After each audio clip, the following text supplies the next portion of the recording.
Hey everyone, this is a very special episode of Witness and Persecution. We have Nik in the studio today, and for you who have been longtime listeners, and maybe if you're a new listener, you've heard us talk a lot about this resource, this game-changing global resource that we have been working on for the last several years.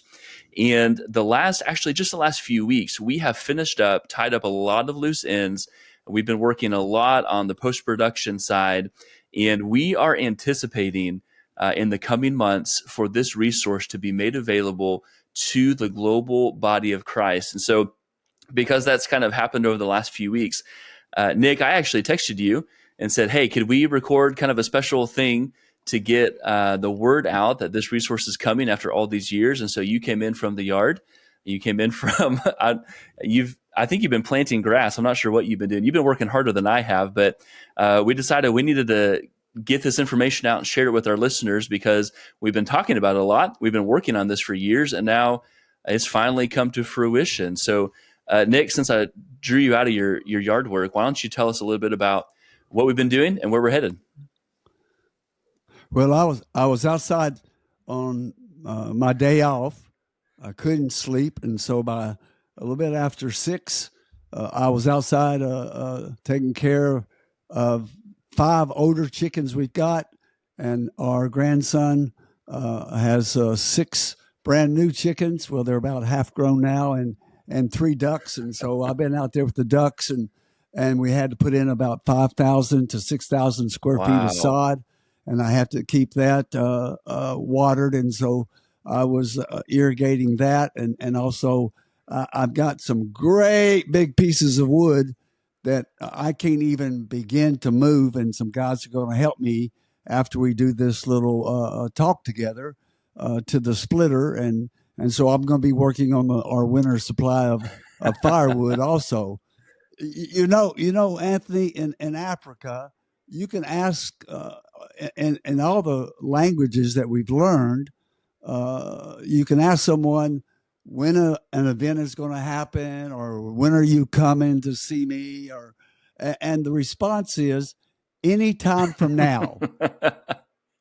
I like that. And so for us, developing this exciting resource, and people ask us when it's going to be available, I've been very African in my replies, just sort of anytime from now, but praise God, the ducks and the wood and the sod and everything notwithstanding, we've got a great announcement to make, and I couldn't be more excited. But I probably need to take them listeners back to what the antecedent, the precedence of all this was. When we went to Somalia, they told us we couldn't get in 3 to 5 years, and after 2 months of trying, we were in there. And within 6 months, we're feeding 50,000 people a day. We're resettling refugees. We're burying about 20 children and older people every day are being a part of that and watching that and providing the white cloth from that. We're doing water wells and everything. But Ruth and I and the team we put together, no one had ever attempted to do, as people of faith from our background, what we were doing. And so we went to traditional workers that you would know as missionaries in open countries. They had nothing to offer us. Ruth and I got on a plane and came back. We left our kids with some friends and flew back to America. We had to have help. How do you make Jesus known in an environment where just being our friends could get a local person killed? And they were hunting down believers and martyring them. And so we came back to America and made some stops in Europe with a specific question: how do we do this? How do we make Jesus known in a famine, a war zone where persecution is the number one issue for the country, and they were the worst place globally? And so we went back to our seminaries, we went back to our Bible colleges, we looked up professors, we called pastors, we went to organizations that report on persecution. We went to the government subcommittee on human rights and persecution, and we did this. We traveled all over the Western world, and we could find no help. And finally, one of the our mentors looked at me and said, "Nik, no one has done what you and your team are trying to do. You're just going to have to go figure it out." Wow. But I couldn't. Because I hadn't been taught the Bible in present active tense. I couldn't read it and realize that I'm a New Testament person in the Old Testament environment. And so everywhere I went, asking the question, how can we be wise sheep among the wolves, so that when persecution comes, is for who Jesus is and not because of who Nik is. One of those God can use. The other is when you see your colleagues making mistakes that actually is part of pulling the trigger of the martyrdom of local believers, all that you learn is don't do that again.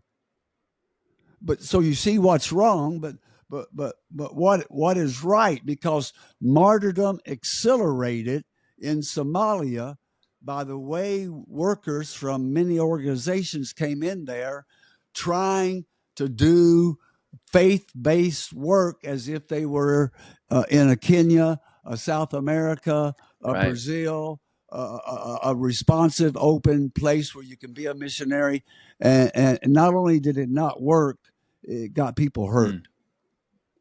And so in a 2-month period, after almost 7 years in Somalia, our 16-year-old son died of an asthma attack 8 days after his 16th birthday on Easter Sunday morning. Ruth's mother died, been battling lymphoma. 2 months to the day, the same date 2 months later, Ruth's mother died. And within those 2 months, we got kicked out of Somalia and have not been back to Mogadishu since that time. And so we had to have some time of healing and gathering ourselves. Our mission agency came to us and said, "We want you to take this big, important job." And yet God had laid on our hearts, we have to find out some way what it means to be, as Jesus said, sheep among wolves, and using persecution to get to the highest levels of the secular world and the sacred world.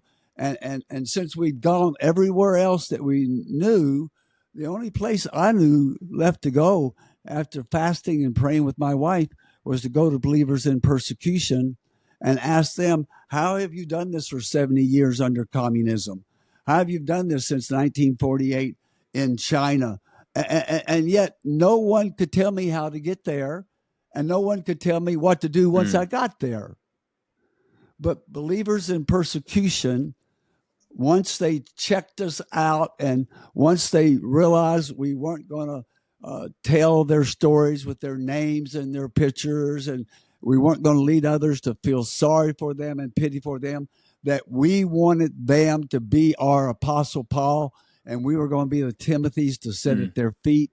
They just poured their lives into us. And we ended up never knowing this was going to happen. We ended up sitting at the feet well over 600 believers in persecution. Many of them for 3 to 6 hours, some of them for 2 days, 3 days, 4 days. They passed us along from house church to house church, underground. Sometimes I went out for 5 weeks. Sometimes I went out for 7 weeks. There's no cell phones. There's no internet. There's no way to let Ruth and the boys know where I am, what's going on, whether I've made it out of this situation and get into this next situation. But we went to believers in persecution, and they taught us not to say if persecution comes, but when persecution comes, here's how you live your life biblically. and how you do the community so that when persecution comes, it will be for who Jesus is and not for any secondary reasons. And those interviews, even though we hadn't finished them, it was imperative that we began to teach what believers were investing in us. So we began to gather workers together from all different organizations. We began to gather historical Christians together. We began to gather believers in persecution together, usually in a third country where they're not known, where they be safe.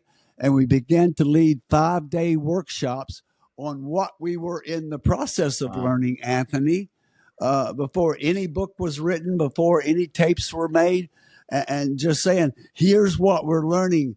We can't wait to give back even in the process and say, we're not done learning, but let's sit on the floor for 5 days. We're going to teach for 3 of the 5 days, and 2 days are going to be asking questions and trying to say, well, if this is true, then this leads to this, and this changes that. And so once we did that, we realized that Ruth and I, there's a difference between teaching when you were the ones, Ruth and I, to do those 600 plus interviews in 72 countries and trying to get other people to teach it, but they would have to teach by what they heard from us and what they heard in the teaching series while we were still learning it. And so we had a vision that not only should we prepare books like The Insanity of God, which is a book of inspiration, The Insanity of Obedience was a book of perspiration. That's good. And the Insanity of Sacrifice, which is a 90-day devotional book. And then someone came along and said they want to make a full-length movie of The Insanity of God, and they followed us all over the world and sat with believers in persecution themselves. And so now, after all that coalesced, a decade later, a dream was birthed in that we now have developed those 5 days of teaching in select places all over the world for all many mission agencies to give back to believers in persecution, to give back like to the Arab Christian church and the historical church in many places. And we now, with a lot of effort, a lot of expense, a lot of time, we have now produced a 20-hour teaching video series that's topically organized. And for us, we don't know any resource like it in our lifetime. And I can't find any resource like it before our lifetime, where we sit at the feet through this 20 hours of video. We sit at the feet of believers in persecution, and they become our teachers. It's no longer that we go to the world and become the evangelist and the main person and the pastor of those who come to Christ. We sit at the feet. We are Timothy, and we sit at the feet of the Apostle Paul. We sit at the feet of Esther. We sit at the feet of Lois. We sit at the feet of people like Abraham and Sarah, and we ask them to teach us, how do you be a person of the resurrection when you're surrounded by the crucifixion? And so I think the great news is we're just months away. We're just into June, but we're just praying that by sometime in August, we'll be ready to release, professionally done with a select audience, 20 hours of teaching video that comes from the heart of believers in persecution that teach us how to be a New Testament person in an Old Testament environment. And we just wanted to give our listeners a heads up that for those who sinned, those who fund and those who go across the street and across the oceans. We're in August, we're going to release 20 hours of video teaching from the heart of believers in persecution. And we don't know a resource like that. And it's not about us. It's us being the conduit for as many people as humanly possible around the globe to sit under this 20 hours of teaching and visualize being taught by believers in persecution. That's right. That's right. It's the most unique mission teaching series led by believers in persecution that I know in modern history. I don't know anything like it. We're so excited, and I believe that you can, when you access this teaching material, even though it's going to be Ruth and I teaching, you're going to visualize believers in persecution sitting in their house churches, sitting in prison cells, sitting with their knees touching, four of them at a time. And when they sing, they dare not allow their voices to carry through the paper-thin walls of the house or out the window, because if their neighbors or someone passing by hears them singing a spiritual song, the security police will be at that house before dark, and 3 generations of that family will go to a labor camp and they will not come out. Those are the type of people that taught us what is in this 20 hours of video teaching. Wow. And I'm praying, Anthony, that you can somehow bring a treat, a teaser, if you will, for us by giving just a small video clip of what people can expect from this 20 hours. We can definitely do that, Nick. And that's actually a really good reminder that if you listen to us just on a podcast platform, Spotify, Apple Podcasts, Google Play, all those platforms, this is a great opportunity to remind you that we do have a YouTube channel. And this would be a really good episode to go to YouTube and watch the episode on our YouTube channel, because you'll be able to see what we'll put at the end of this episode. We'll put a little teaser, a couple minutes of what this resource will actually look like, actual footage from the resource itself to you, so you can see what you can expect. You'll see a couple minutes, so you'll see about 0.1% of the entire project that's coming in August. And Nick, I think it's really important to remind our listeners too, and those who are watching on YouTube, that this resource is not just for those who are going to spend a lifetime overseas. If you go down the street to an office job, if you're a school teacher, if you're a coach, if you are a pastor, whatever vocation God has called you in, even if you're going across the street, believers in persecution, through this resource, they are going to equip you to go across the street better. They're going to inspire you to be able to live out your faith right next door, right across the street. And Nick, you and I and Ruth, we've talked about this before, but we're confident that there may be people who will watch this resource, go through the hours of video, go through the material, and they're gonna think before they start. Maybe we should caveat and say this might be really dangerous material, because I think there's going to be some people who will say, I'm not worried about moving overseas, and they view this material and they say, you know what? I do think God is commanding me to move across the oceans. I do think God is moving me to cross-cultural ministry outside of my Judea or to my Jerusalem. And so this is for every single believer. This is maybe, like you said, the only opportunity that we know of that you can actually learn from believers in persecution through you and Ruth. And so it's going to be a powerful resource, not just for people moving overseas, but for people who need to step foot across the street and share Christ with their neighbors. Well, I can really recommend this video series, like I said, to those who go, those who prepare, to seminaries, to Bible colleges, to mission agencies.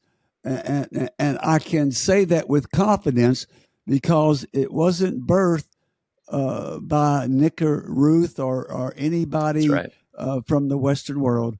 This is from the blood, the sweat, the tears, the witness of believers in persecution who say, go here, do I this. love it. I love it.